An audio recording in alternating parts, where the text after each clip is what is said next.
All right, this is our final result. So let's get in here. This is a fully prepped out wheel. I prepped most of this wheel out to like 800 grit. We're using that yellow buff with that yellow rouge. If you don't have a wheel jig like this, I highly recommend just using the steer wheel. You'll put the lugs through, and a lot of guys seem to have the lug covers. This wheel was super rough. If you're looking to learn how to prep, all you're gonna do to learn how to prep is I have a ton of other videos on prepping. Right now, of course, the way the camera angle is, you can't quite tell, but I'm only cutting one way on the holes. If you slowly look in right next to where my fingers are, my hand is, you'll see that the edge of that hole is not hit.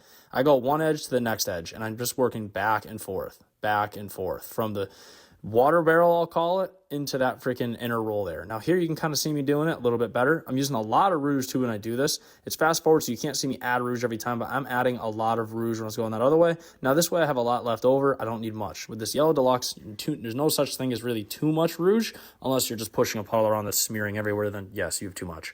But you want to make sure you have a nice, thick, rich black line, and you're just working, hold the hole and do both directions. Go right up to the edge on your secondary direction, but your first direction, you're really just cutting that hard to reach spot. In our barrel here, I didn't quite prep enough. I probably should have prepped more. I had a little bit of rotary left in it, but with Yellow Deluxe, it's really not a worry because you can't add too much of this rouge. That's why I tell guys this is a great rouge to start out with, because you just can't use really too much of it. It's not going to brown out. It's not going to haze. It doesn't like to create lines. It's just super reliable and easy. And all you're doing is taking your time. Throughout this barrel here, this took me like 22 minutes. It feels like an hour, but you just take your time and you're wiggling back and forth. I also like to break the wheel up into 3 sections. I have my most outer lip, then I have the roll up to that center high area, then I have the high area, then I have what I call the rain barrel or the water trap or the low point. And you break those sections up, do out those, and then blend them all together. Once you have them thoroughly cut, you don't see any sand marks. Your cut should look just like this. This is not just because I'm good. This is not just because of the product. This is no cheat. This is how it should look while you're cutting. If it's not bright and beautiful like this, you either didn't prep enough, A, or you're not cutting enough and leaving sand marks behind. The most you should have out of one of these cuts is maybe some light scratches. I call it hash. That's the actual name of it. They're micro scratches left behind from the buff. And when we use our finished buff, we're going to really start hiding those away. You are always going to have them, and they're going to look the worst in LED.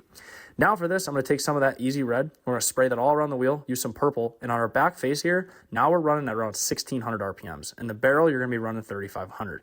I just go one direction with my finish, nice good amount of purple on that, and just some easy red. Back and forth, not a lot of pressure, just removing rouge and lightening up those micro scratches. And that purple is going to put in a lot of color. I only like to add once on the back, then I add for the barrel. Now on a steer, you can get it spinning like this nice, and just let the buff walk in. Very slow. You're going to feel like you're almost holding it too long in each section. Just slowly work your way from the outside all the way in. If you want to, you can spray a little more easy red on that and walk your way out with a little more purple.